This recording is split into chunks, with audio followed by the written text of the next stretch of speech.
mpira ilivyokuwa inatakiwa kuchezwa. Kwa hiyo imechangia kwa kiasi kikubwa kupoteza. Ilikuwa inacheza pungufu kipindi karibu cha nzima cha pili, lakini pungufu mchezaji mmoja, lakini naye tukaweza kufunga goli la pili, lakini wakakataa. Kwa watu wengi ambao wameona wamesema ulikuwa ni mpira halali kabisa, lakini fijisu yao ikafanya mpira ionekana kama si goli.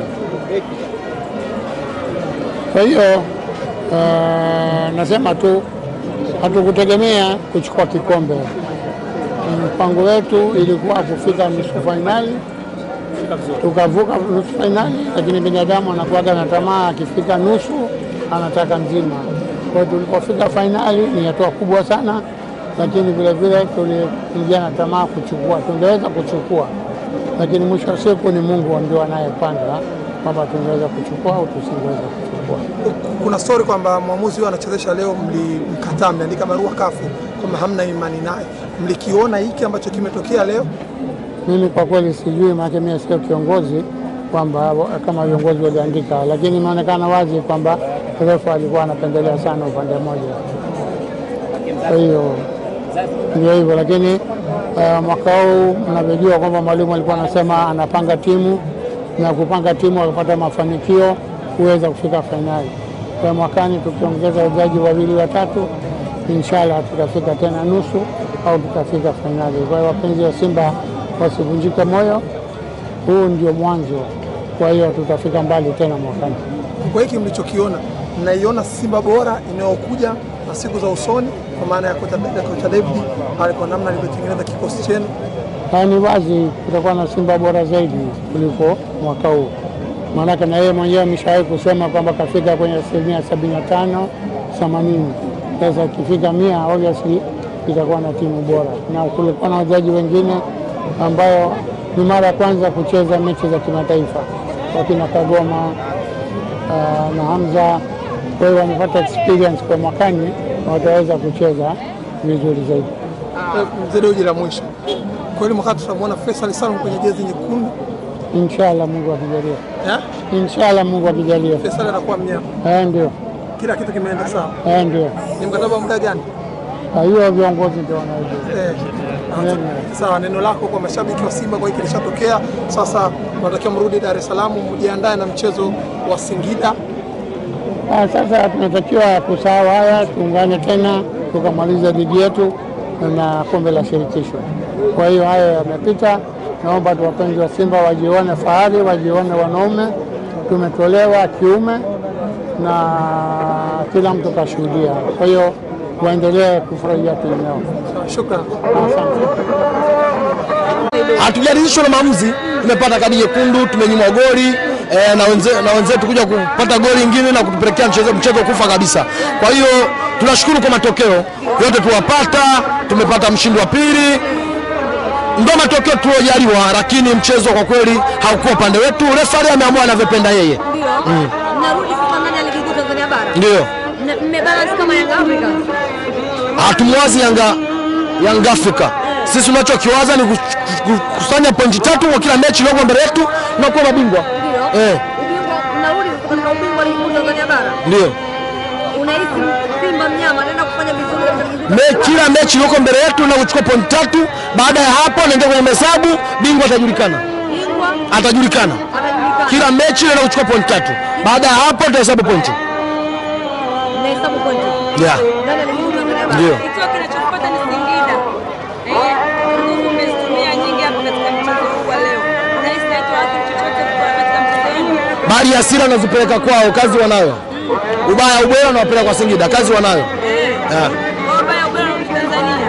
Tunawapelekea Singida. Singida kazi wanayo. Maumivu haya tuliwapata hapa na wapelekea Singida. Watani zenu hivi sasa wanacheka. Hatujali watani zetu na wazalini wao wako wapi.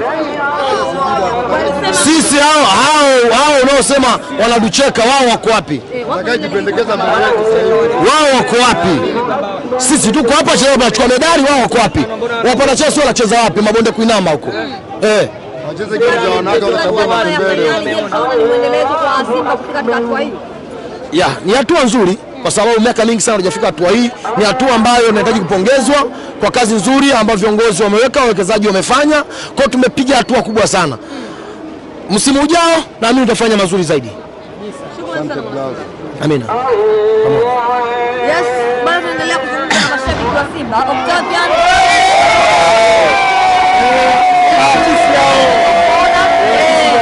Waarabu. Sisi ndio Waarabu. Wewe hapa Mwarabu? Mimi hapa Marekani. Unaonaje mchezo? Mchezo ulikuwa mzuri. Yaani Simba wamejitahidi, lakini kwa uwezo waonyesha jamaa wana mbinu za kimchezo. Jamaa wana mbinu za kimchezo, jamaa wanatumia akili. Kwa hiyo ndugu zetu walipofikia hapo inatosha. Maana watachukua sisi tunachukua kila raha mjini hapa. Kwa hiyo tunashukuru kwa wao kufungwa, kutolewa na kutoa kombe wa Waarabu. Wewe umefurahia? Mimi nimefurahi. Hauna uzalendo wewe? Haina uzalendo na mtu, sababu wao tupo wao uzalendo na sisi. Sisi tunacheza na Waarabu, wao hao uzalendo na sisi. Leo hamna uzalendo, kwa mimi mwenyewe sio mzalendo, sio uzalendo na mtu. Ubao uwege. Kuna baadhi ya wana Simba wanalalamika wanasema ni hujuma wa mwamuzi wa siku ya leo. Hamna hujuma, refa akacheza mpira fair. Kadi katoa kote kote. Isipokuwa Kagoma kafanya makosa ya kimchezo, kaasibiwa kadi nyekundu, alikuwa na njano. Najua refa huyu ndiye ambaye aliamua mpaka Yanga kwenye finali. Hapana, sio kweli. Hapana, sio kweli. Wewe mchezo kwamba mchezo jinsi ulivyo, mimi nilifunga South Africa kati ya goli, kakataa, wao wakafurahia. Kwa hiyo zamu yao leo uoshwa. Na wazoee kwa sababu siku ya kwanza inauma. Unasema Simba cha kwanza walipokuja Zanzibar walikuwa hawajawaheshimu jamaa. Umeona?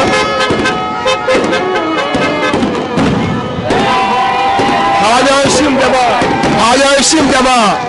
Jamaa wana mbinu za kimchezo.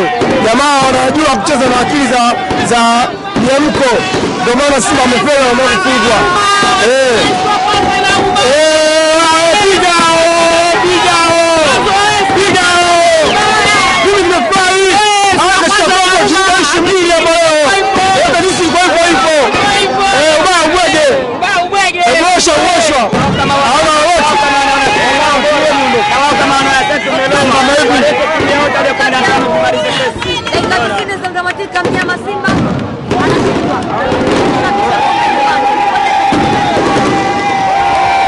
Niwapongeze wachezaji wangu, niwapongeze wachezaji wa Simba Sports. Wana Simba hatuwadai wachezaji wetu pamoja na benchi la ufundi. Yaliyotokea ndio kile kilichopangwa na kafu. Ndio maana kocha aliwaambia kama amejiandaa kuwapa ubingwa, mechi tumalize kule. Ndio kilichokuja kutokea leo hapa kwenye ardhi tukufu ya Zanzibari. Tumenyimwa goli halali, tumepewa kadi nyekundu ambayo unaiona kabisa ilikuwa haina mambo